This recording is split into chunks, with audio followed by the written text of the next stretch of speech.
अस्सलाम वालेकुम guys, I hope आप लोग सब ठीक ठाक हो, मजे में हो, फर्स्ट क्लास हो। Gold will pump more, better not to go short on gold. Gold season is never over. ठीक है भाई, यही बात XRP के बारे में लोगों की थी दिसंबर में। यही बात लोगों की बहुत डिफरेंट दीगर प्रोजेक्ट्स के बारे में होती है। और ये एक सेंटिमेंट होता है मार्केट के टॉप का भी। मैं आपकी रिस्पेक्ट करता हूं और आपके तवज्जो से सिर्फ आंसर कर रहा हूं एक सेंटिमेंट को। इस तरह के बातें जब हों, इस तरह के मौकों पे ही हमने मार्केट में कोशिश करना है कि हम शॉर्ट ढूंढें उस जगह जहां पे लोग अब लॉन्ग हो रहे हैं। लोग अब उसको एक पोलिटिकल लेवल पे देख रहे हैं, एक साइकोलॉजिकल लेवल उसका 4,000 प्लस का क्रिएट किया जा रहा है मार्केट में। ये ऑटोमेटिक नहीं होता, ये नेचुरल नहीं होता, ये आपका एनालिसिस भी नहीं होता, ये सेंटिमेंट्स क्रिएट होते हैं ओवरऑल मार्केट के अंदर। तो इस चीज को सबसे पहले तो हमने नोट रखना है। लेकिन जो मेन चीज है वो है कि markets in terms of charts हम लोग को क्या कह रही हैं। और मैं इस वक्त आप लोगों को दो चार्ट सिर्फ दिखाऊंगा, और वो है एक टोटल 3 का जो है ऑल्ट कॉइन्स का, क्योंकि हम क्रिप्टो की बात करेंगे अभी, और दूसरा है BTC डोमिनेंस का। मगर उससे पहले मैं आप लोगों को बयान करना चाहूंगा कि रेट कट्स इस साल 2 फेड्स के लोग कह रहे हैं होगा, फेड्स के लोग कह रहे हैं होगा। इसी तरह फेड्स के लोग जनवरी फरवरी में कह रहे थे रेट इंक्रीज होंगे 2022 में। हर बंदा कह रहा था मार्केट ऊपर जाएगी, और लोगों ने इन्वेस्ट किया। हमने भी उस टाइम पे इन्वेस्ट किया बेरिश मार्केट में, फिर हमने जो है उससे पहले एग्जिट ली हमने अपनी कम्युनिटी के अंदर। उस वक्त ये सेंटिमेंट थे कि अब मार्केट ऊपर जाएगी, इस वक्त ये सेंटिमेंट है मार्केट ऊपर नहीं जाएगी। लेकिन जो मैक्रो फंडामेंटल्स हैं वो रिवर्स हैं। मैक्रो फंडामेंटल्स इस फेवर में है कि मार्केट्स ऊपर की तरफ उठेंगी, पैसा छपेगा, पैसा मार्केट्स में आएगा। ऑफ कोर्स एक लिक्विडिटी को साफ किया जाएगा पहले, फिर मार्केट्स ऊपर जाएंगी। शॉर्टर्स जब तक मार्केट में फिल ज्यादा नहीं होंगे, मार्केट में नहीं फंसेंगे, मार्केट में शॉर्ट लेवरेज ज्यादा नहीं होगा, तब तक मार्केट ऊपर नहीं जाएगी। और उसको ज्यादा करने के लिए स्टॉक्स एंड क्रिप्टो के अंदर सबसे पहले यह नैरेटिव बिल्ड करना है कि गोल्ड की तरफ भागो, सिल्वर की तरफ भागो, कमोडिटीज की तरफ भागो, ऑयल की तरफ भागो। दूसरा सेंटिमेंट ये क्रिएट किया जाएगा कि ये मार्केट्स ऊपर नहीं उठेंगी, इनसे एग्जिट लो या अब यहां से शॉर्ट करो। जितने भी टॉप्ड आउट मार्केट्स के फंडामेंटल्स हैं वो शो किए जाएंगे, वो शोकेस होंगे। और अगर आप देखें तो दीगर जगहों पे वो शोकेस हो रहे हैं, शो हो रहे हैं। ऐसे पैटर्न्स दिखाए जा रहे हैं जो ये बता रहे हैं कि मार्केट टॉप कर चुकी है and now we all should exit and bear market के आगाज है। लेकिन रेट कट हो रहा है, पैसा छपने जाना है, और रेट कट की हमेशा जब भी रेट कट हुआ है हिस्टोरिकली, उसके 3 महीने के अंदर एक रैली आती है और उसके बाद एक डंप आता है। ये एक हिस्टोरिक चीज रही है। तो हम अभी भी इंटैक्ट है हमारे पिवट एग्जिट यूफोरिया पे, जो हमने लेना है नेक्स्ट ईयर के रिसेशनरी प्रेशर से पहले। जो क्यों है 18 साल की रियल एस्टेट साइकिल, जो हर 18 साल के बाद एक मेजर रिसेशनरी करेक्शन मार्केट में उसने हमेशा सक्सेसफुली पॉइंट आउट किया है, वो साल अब 18 साल के बाद 2026 में बनता है। 2008 के बाद, 2008 में हम सबको मालूम है क्या हुआ था। जिनको नहीं मालूम वो चेक करें। लेहमैन ब्रदर्स का जो क्राइसिस अमेरिका के अंदर आया था, पूरी दुनिया उससे अफेक्ट हुई थी। कोई इकोनॉमी चाहे डेवलपिंग वर्ल्ड में हो या डेवलप्ड में हो, कोई उससे अनअफेक्टेड नहीं थी, क्योंकि दुनिया अब एक लोकल मार्केट है, ग्लोबलाइज्ड है। ग्लोबलाइज्ड नहीं है, ग्लोकलाइज्ड है। इकोनॉमीज ग्लोकलाइज्ड है, एक दूसरे से ऐसे जुड़ी हुई हैं कि कोई एक खित्ता दूसरे खित्ते की इकोनॉमी को अगर दबाना चाहेगा तो वो अपनी इकोनॉमी को सैक्रिफाइस किए बगैर ये काम नहीं कर सकता।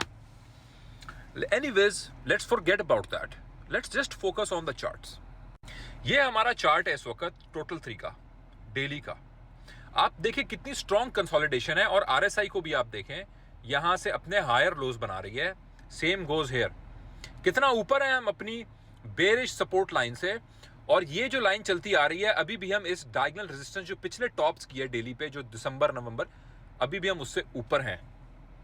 ठीक है, अभी भी हम उससे ऊपर हैं। और इसकी अच्छी confirmation with green, we should be moving up to 1.3 very soon इंशाल्लाह। ये ऑल्ट कॉइन्स चार्ट्स कह रहे हैं, मैं नहीं कह रहा। डोमिनेंस को अगर आप देखें, RSI कितनी सेल आउट हुई अभी डोमिनेंस की, यहां पे थी डोमिनेंस जब RSI सेल आउट हुई। उससे पहले RSI इससे ऊपर थी, लेकिन डोमिनेंस इससे भी ज्यादा नीचे गिरी थी, 54.79 पे आई थी। अब दोबारा RSI उठी है, लेकिन मार्केट ने क्या किया, मार्केट की तो प्राइस नीचे आई है। इसका मतलब है कि भाग रहे हो आप, RSI is like heart beat, आप भाग रहे हो, आपका हार्ट बीट बढ़ रहा है, लेकिन डिस्टेंस कवर नहीं हो रहा। अब जब RSI थक के रेस्ट लेगी, तो इसके अंदर ब्रेक डाउन मतवक्को है, जो कि हमें नज़र आ रहा है डेली। ये भी डेली चार्ट है BTC डोमिनेंस का, हमें ये कंटिन्यूसली नज़र आ रहा है।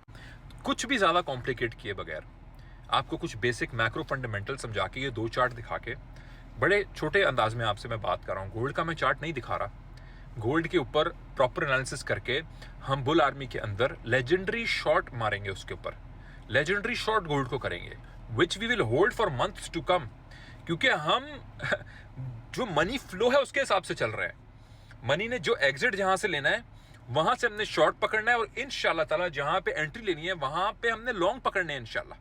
ये हमारा एम है। अल्लाह ताला ये इसमें जो हमें कामयाब करेगा, हम अपनी बेहतर एनालिसिस करके शेयर कर सकते हैं। एंड में मैं आपको ये बोलूंगा कि ग्रुप ज्वाइन करने का कम्युनिटी का एक वाहिद तरीका है, और वो है ये व्हाट्सएप नंबर जो स्क्रीन पे होवर हो रहा है। इसके अलावा कोई दूसरा तरीका नहीं है। फेसबुक हो, टेलीग्राम हो, कोई और सोशल प्लेटफॉर्म्स हो, मैं आपसे कभी मुखातिब नहीं होऊंगा ग्रुप ज्वाइनिंग की। कोई इन्वेस्टमेंट स्कीम मैं रन नहीं करता, कोई गेट रिच क्विक स्कीम में मैं बिलीव नहीं करता। There is no shortcut in life. जिंदगी के अंदर शॉर्टकट नहीं है। लंबी रेस के घोड़े बनो, ट्रेडर बनो, स्पेक्यूलेटर नहीं बनो। ट्रेडर बनो, वो मत बनो स्पेक्यूलेट करो फिर चीज ना हो तो गायब हो जाओ मार्केट से। ट्रेडर बनो, रोज जिंदा रहो, रोज मार्केट की अपडेट देखो, रोज देखो चार्ट्स क्या कह रहे हैं। मार्केट क्रिप्टो का तो हुस्न ये है कि 24/7 ओपन है। ये इसका फायदा भी है, और नुकसान ये है कि 24/7 ओपन होने की वजह से जो लोग काबू नहीं कर पाते अपने जज्बात पे, वो ओवर ट्रेडिंग के शिकार हो जाते हैं, और ओवर ट्रेडिंग के अंदर कुचले जाते हैं। आपने एक प्रॉफिट में ट्रेड क्लोज किया, that's it, end of the story. आज का आपका हो गया, अल्लाह का शुक्र अदा करो और आराम से बैठ जाओ, अगले दिन का वेट करो। भागो नहीं प्राइस के पीछे, अपने पास प्राइस को आने दो, एनालाइज करो, स्नाइप करने के लिए बैठो और अपने पास आने दो, ठीक है। बहुत बड़ा एक ट्रेडर है, वॉल स्ट्रीट का किताबें लिखी है, सॉरी उसका नाम याद नहीं आ रहा, लेकिन आप ये स्टोरी गूगल करेंगे आपको मिल जाएगी। यूट्यूब पे उसकी वीडियो है जिसमें वो स्टोरी बयान कर रहा है किस तरीके से वो शिकार पे गया था। तो उसने देखा कि जब गजल गजल का शिकार कर रहा था, तो उस वक्त वो बहुत देर तक बैठा रहा।